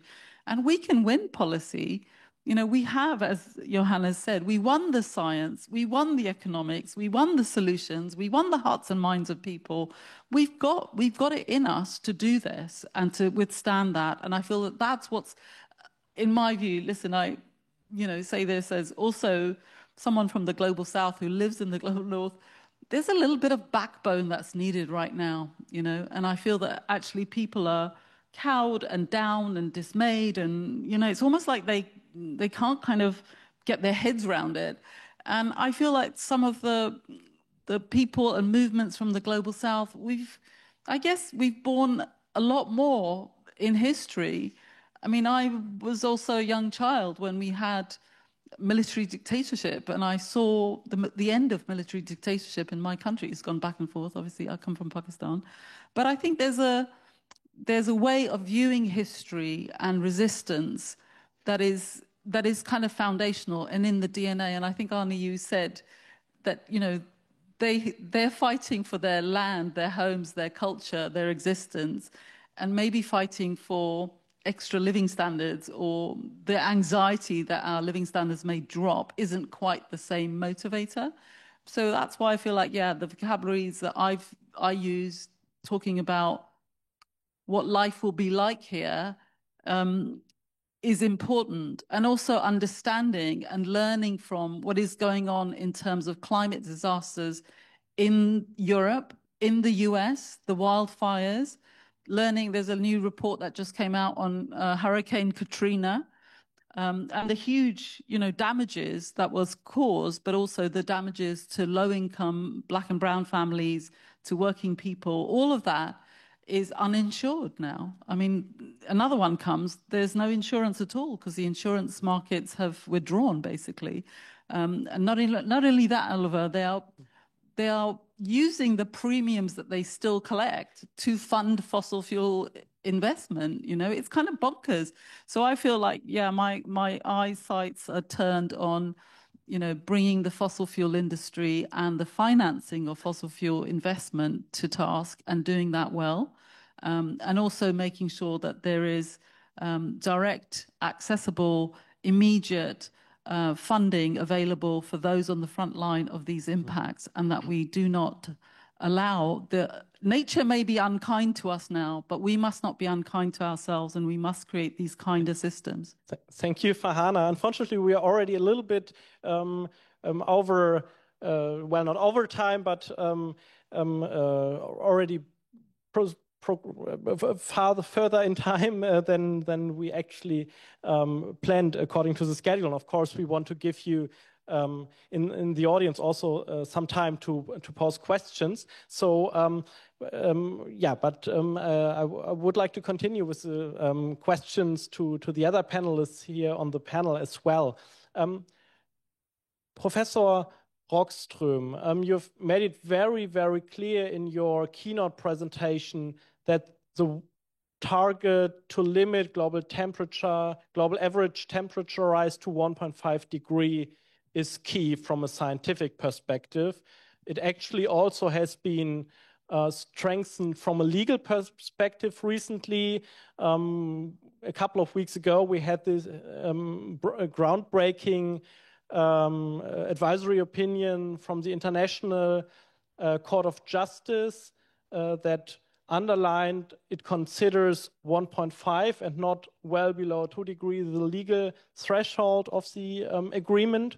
Another central element of the Paris Agreement that also has been strengthened in this ICJ advisory opinion are the nationally determined contributions. So if we want to bring those two elements together, how or to what extent do the nationally determined contributions, the NDCs, for example, of Europe, we're expecting a new NDC from Europe. We heard about it in the interview with the minister earlier. How ambitious do they need to be compared to what we have on the table at the very moment? Yeah, no, thanks. So the first thing, which I believe to be perhaps one of the most important topics to secure at COP30 in Belém, is to get the world's gathered nations to agree to hold on to 1.5 under all circumstances, to not allow the fact that we are now in moving rapidly towards breaching 1.5 and entering overshoot as an argument to abandon 1.5. We should stay with 1.5, even if we will at best temporarily exceed it before coming back. And there's so much scientific support for that. And as you point out, Oliver, also now legal support. And I think the International Court of Justice advisory opinion is groundbreaking in that sense. And what does this mean then for the nationally determined contributions? Well, my view is that that's one of the weakest points of the Paris Agreement, that we have this legal framework, but this voluntary national reporting system. I wish I had a Kyoto pin, because I think one of the beauties of the Kyoto Protocol is that it had, compulsory quantitative numbers for every nation. You knew on the table what you were expected to deliver, like the European Union does in the Green Deal. And it's working very well, by the way, for Europe, and it could work for the world. So what I think we need is to get a legally binding, a much more accountable framing for the NDCs.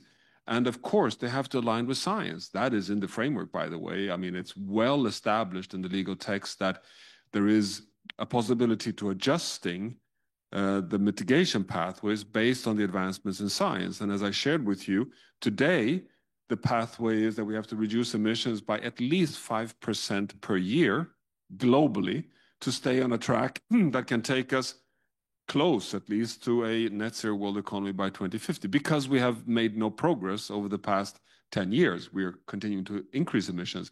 Now, can that be done? The answer is barely yes. I mean, in terms of economics and technologies, but it has to be entered into the NDCs.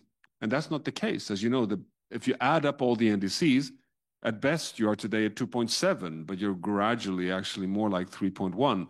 So, but my final point is just to say that promising things on paper won't make a difference today. It's so urgent that we really need to meet at COP meetings and report on progress and be held accountable to that. Not only have these paper commitments all the time, and I think the European Union here is the world's leader.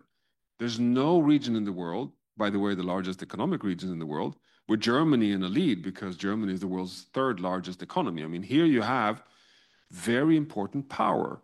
If Germany and the European Union can succeed to show that we can create jobs, have good economic development, and follow a pathway that decarbonizes, that is a signal of success. It's a signal of who wants to miss that train. And that is what I think we need to also start really proving to the world. Thank you. Manolo, you are trying to capture the impacts of climate change in your photographs, as you have very impressively shown us in the beginning of this presentation. What are actually the challenges that you face in this work? And are there any limitations? Are there any impacts of climate change that simply cannot be pictured? Actually, the problem is that you have to make the invisible visible. For example, let's say ocean warming. You have to find a story like here that something is happening there, because otherwise you cannot show it. But it's getting very difficult sometimes, because if you want to see the melting ice in the Arctic, actually this picture would just be water and nobody would understand it as well. This is why often you have just like breaking icebergs or starving polar bears, which is getting like everybody is like getting sick of it. So yeah, you have to find personal stories, I think, like somebody like who's losing something, making it emotional. Thank you, Manolo.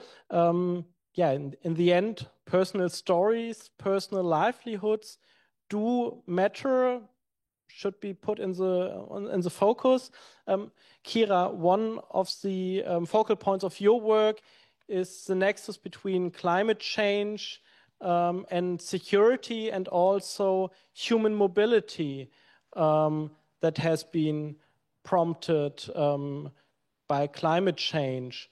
From your perspective, to what extent is climate change already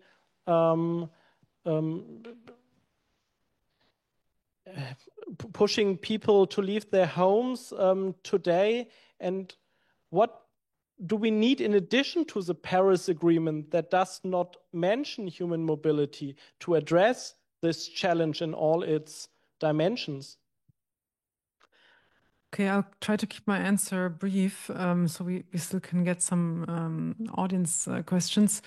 But it is already shaping migratory movements in many different ways. So, of course, the most severe is the form of displacement, so involuntary movements, often as a reaction to an extreme weather event. And here we are seeing, for example, the data from last year, IDMC, internal displacement monitoring data, that almost 50 million displacements happened in 2024 because of natural disasters, and most of these are weather related. And many of these weather-related extremes are becoming more frequent and more intense. Yeah? So we are seeing that people are being displaced, many can return, but there's also people who are finding themselves in protected displacement situations. And so we need more answers, and we need to also face the question, what happens if several regions, places in our own home countries become potentially uninhabitable? Uninhabitable is not a sort of defined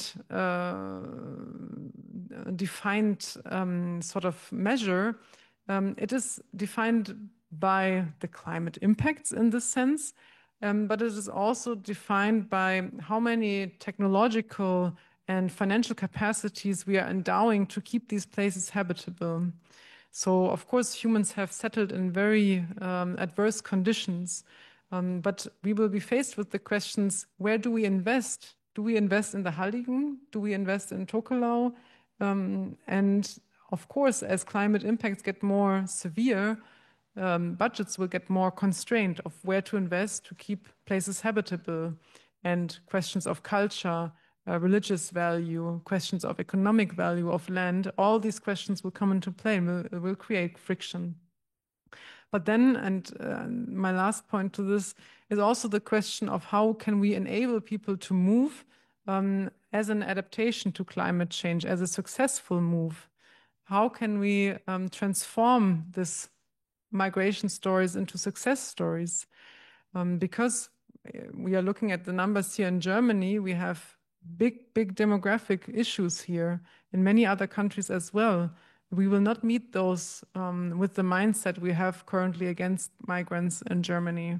We will not be able to fill these gaps in the labor market, and we need to think these things jointly and think about how can we value skills that people are bringing here, how can we become more flexible for adapting to situations where people may have diplomas in different languages in different countries, and how can we acknowledge what also it can bring to our economy, to our society for our development. I think only in this way we will be able to prosper in the medium term. We have some minutes left for questions from the audience. I would suggest that we are maybe selecting 2 or 3 questions, and I also would like to invite those people who are not here in the main room, but in one of the overflow rooms. If you want to pose a question, that is possible. Please, in that case, come forward to the door to the main room so that we can see you, and then you also have the chance to pose a question. But I've seen 2 arms here. Maybe you would like to start with your question. And I would like to ask all of you to really state a question, and with regards to the time, try to keep yourself short. Thank you very much for a very interesting discussion so far. My name is Jelena Bäumler, professor from Leuphana University, Lüneburg. And I would like to pick up on the idea of how can we actually achieve progress. And in my work, I think a lot about how deep must we think about a transformation of the legal system as it currently stands, and in this case, the international legal order. And I would like to draw your attention to the Agreement on Climate Change, Trade and Sustainability, which some of you who go to Belém can probably take as an example, and actually something that we should press the EU on to join, because it actually tries to build a green market next to the conventional market, in which there is competition and free market for environmental goods, for which we could probably feel better to consume, at least as an alternative to the conventional products. So my question is, how do you see the chances of the EU to actually joining, hiding behind some geopolitics arguments not to join for reasons of China and to competition for renewable energy products? And my second, more concrete question goes with regard to with regard to the advisory opinion. Is the Global South actually taking the advisory opinion as well, if I may use this term, as well as the Global North, in terms of not realizing, or at least leaving it open, that a very basic principle of justice, namely that you do harm, you repair, is left very open under what conditions that could be realized? Thank you. Thank you. I think we take another question over there. Yeah, thank you. Sascha Müller-Krenner, Deutsche Umwelthilfe. So I'm very grateful to the German Council on Foreign Relations of having a conversation here on the climate crisis. And I think you should do more of those because the issue has basically disappeared from German foreign politics. And I can maybe share an observation. Kira, we both were at the event yesterday at the German Foreign Office where Chancellor Friedrich Merz spoke to the diplomatic corps, and he spoke about 30 minutes about geopolitics, about trade, and he just mentioned climate policy in passing and only as one of the things to discuss with China. So, and this is the problem that we have, because why was Kyoto a success? It was a success because Angela Merkel could call Helmut Kohl in the last night. Why was Paris a success? Because Barbara Hendricks could call Angela Merkel. I have serious doubts that Mr. Schneider can call Friedrich Merz if we do not have that conversation in the coming months. So this is the challenge to the foreign policy community here to make sure that climate change remains part of the foreign policy conversation as we have had it in the last years. Thank you. And we take a third question from the other room. Thank you. Yeah, my name is Joaquin Capos. I'm a student at the Hertie School. And my question goes to Professor Rockström. And I would like to touch upon this discussion when you mentioned planetary boundaries and against that backdrop, this discussion about, on the one side, people arguing that growth is still possible within these planetary boundaries, and on the other side, people arguing that we actually need to go into the direction of degrowth. And my question is, how do you evaluate this approach of degrowth? Do you see any success in that? Thank you. Thank you for these questions. Professor Rockström, since you have been directly addressed by the last question, maybe you would like to start to answer on this question, but also picking up on the other questions, if you like. Yeah, no, I'll focus on this final question, giving room to my fellow panelists for the other ones. They were more challenging. Growth is a small issue, isn't it? So this, well, I should start by saying that this question always comes up of how do we look upon growth and economic development within the safe operating space of planetary boundaries? And the simple answer is that we don't care, because the science behind defining and quantifying the safe planetary boundaries is entirely based only on Earth system science. We're making no assumptions on neither human needs nor human aspirations or economic feasibility or development. We define the safe space, and then whether we within that space have growth or degrowth is up to other actors to play the game within the safe boundaries that we've provided. That said, of course, it's a bit sneaky way to kind of step out of the question, because it's a really good question. And I would argue that today there's no evidence that we can come back into the safe operating space with the current growth paradigm we have. So that is a planet-destroying pathway, undoubtedly. We're simply not measuring the qualities of the planetary boundaries within our economic accounting system.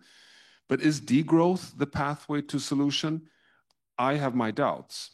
And the reason for that is simply back to Nahala's point that the winning path today, the winning story, is a story where sustainability becomes the winning pathway towards a prosperous, equitable, modern future where we have better quality of life, more secure life, and actually a better economy. And the degrowth argument, which is a good one in terms of circularity, in terms of resource use, in terms of measuring what is really worth to measure, comes across as being a pathway towards stepping back and therefore stepping kind of downwards rather than moving in a positive way to the future. So I think it's more a narrative issue. I don't think it's wrong with degrowth as such. I think it's a question of being more analytical in what we mean by planetary boundary aligned economic development. And I would say, by the way, that we know how to do that. Just look at the Parthadas Gupta UK government commissioned report on the economics of biodiversity, which was launched for the Glasgow COP. He states clearly we need a steady state economy within planetary boundaries, and that this can be accomplished without adopting necessarily degrowth or a GDP-based economy. So I think there is a broader debate here that is required, but of course there's urgency as well. So we have to move very fast, and that is one of the big challenges we have. Thank you, Professor Rockström. Farhana, would you like to add maybe on the question on ICJ, but also other question if you like? Yeah.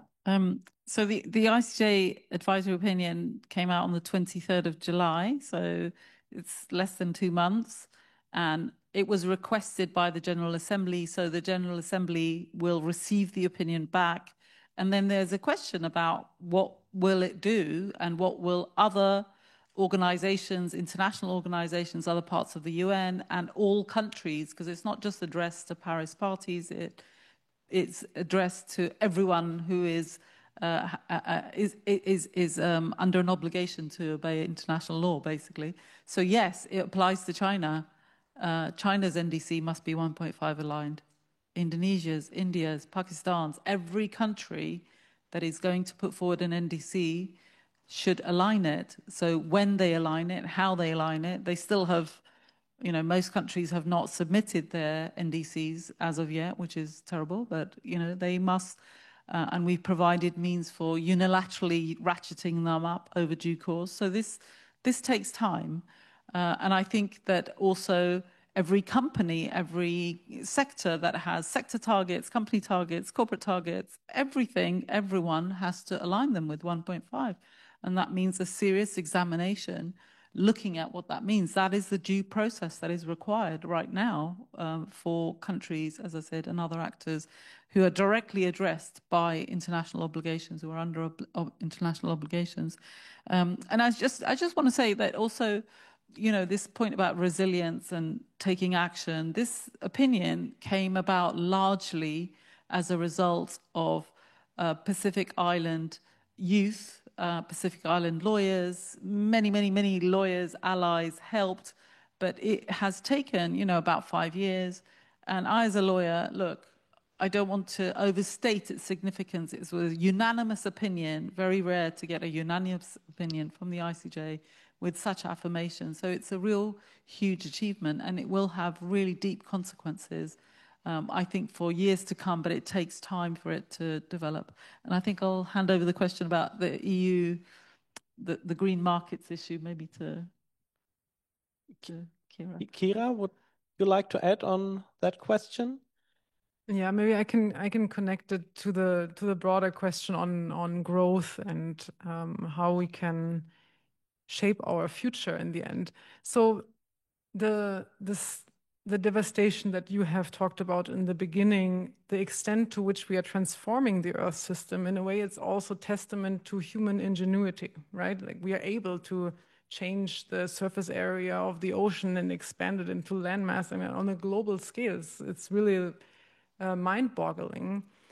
But at the same time, our species is too stupid or too ill-coordinated to shape it in a way that creates abundance for us, right? So not to cling to this extractivism model of extracting for one-time use.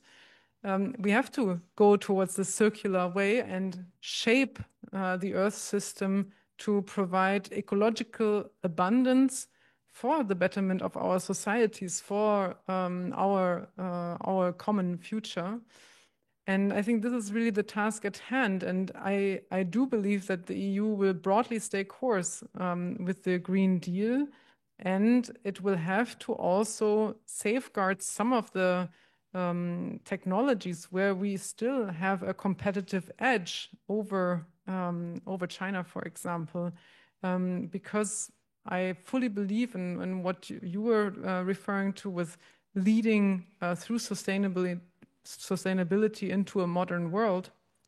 I think this can be achieved through the technologies that we have at hand, and only through becoming more sustainable and becoming more circular we will have this competitive edge in the future, not by clinging to sort of dinosaur technologies. And the question of climate and foreign policy, I think we see today that it is inextricably linked. And I do believe that Germany will continue in this discussions to place it close to foreign policy, even if the ministries have now divided in a different way, the COP negotiators. But it will remain part of our foreign policy, which is, of course, shaped by the Foreign Office, but also shaped by other actors. And of course, we are holding this discussion today under the label of climate and Paris, but it is a security discussion that we're having. And this is why it remains relevant also in times of geopolitical crisis. Thank you, Kira. Manolo, I'm not sure whether you would like to add on one of the questions stated by the audience, but I would actually add another question to you, which then would be kind of the closing statement for this panel. So when you are taking your photographs and meeting people all around the world, do you actually have conversations with them about climate change? And is there anything that gives these people hope? Is there anything that we maybe can learn from their experiences here for us in Germany and also maybe globally for climate change politics? Obviously, we can learn a lot, especially from indigenous people who maybe have been facing different challenges all the time. When I was in Alaska, they told me they are not really afraid of the ice melting because they are living in such a harsh climate all their lives over generations. So they know how to adapt. They more fear that we can't adapt. We are like, we have the problem here. So on the other hand, a lot of countries, or a lot of people in different countries, they see us as a role model still. I don't know how long still. And we can give innovation and also maybe show a playbook like how to do it, and they will adapt to it. Yeah, I mean, a lot of people just criticize that we are always very paternalizing, and I think we have to change that. We have to be more on eye level with a lot of people and take justice serious, because we are the ones who brought them in this, or brought us all in this problem historically. But still at the moment, we are talking a lot, but we are not really doing so much. Thank you very much, Manolo.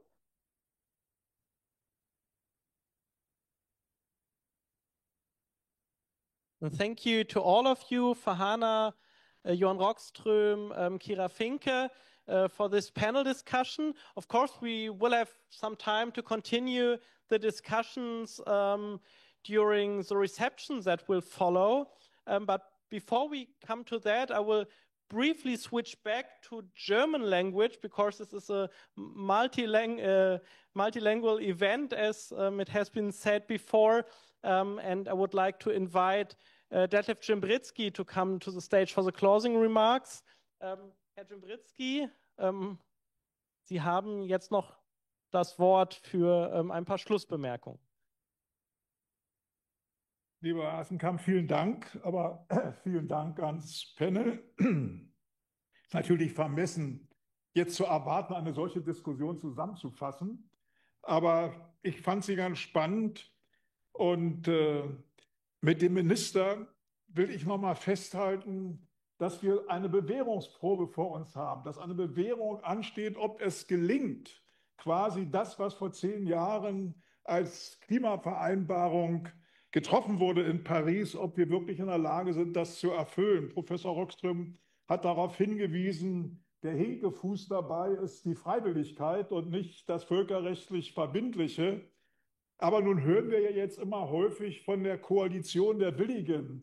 Vielleicht machen wir daraus einen Wettbewerb der Willigen, wer sich hier am stärksten einbringt, um aus dieser Klimavereinbarung vor 10 Jahren wieder eine Erfolgsgeschichte zu machen. Ich glaube, darauf kommt es an, dass man nicht in Depression verfällt, sondern dass man das Ziel vor Augen behält und dass man sich einbringt und dass die Länder, die Nationen sich hier zusammenraufen.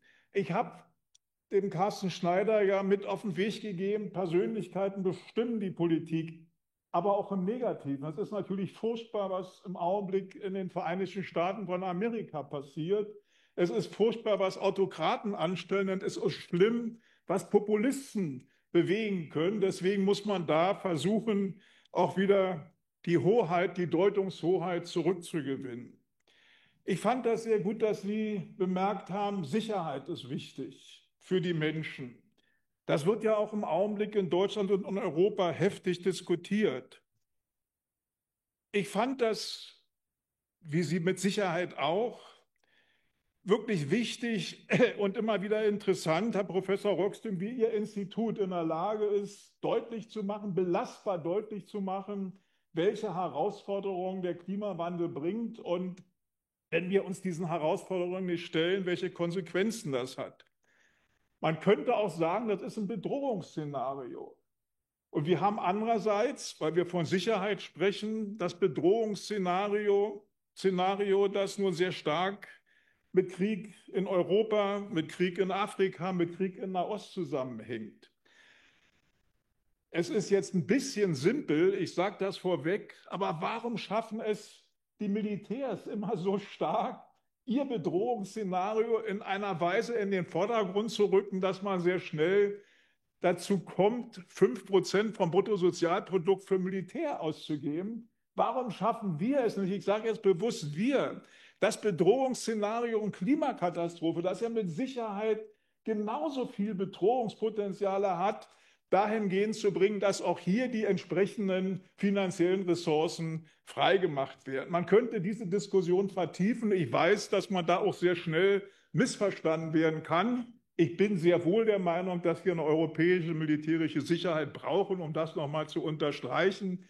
Aber ich bin auch der Meinung, dass alles im Gleichgewicht bleiben muss und dass wir die Klimakatastrophe mit Sicherheit nicht verniedlichen dürfen, sondern als Bedrohung und als Bewährungsprobe befassen müssen. Ich denke, dass uns das heute Abend hier bewusst geworden ist. Dafür bedanke ich mich und ich denke, und ich habe da gesehen, dass da wohl Getränke bereitstehen, dass noch die Gespräche im anschließenden Kreis einigen Ertrag bringen werden. Vielen, vielen Dank. Ihnen persönlich alles Gute. Ich fand es eine großartige Veranstaltung. Dank nochmal an die hiesigen Gastgeber in besonderer Weise.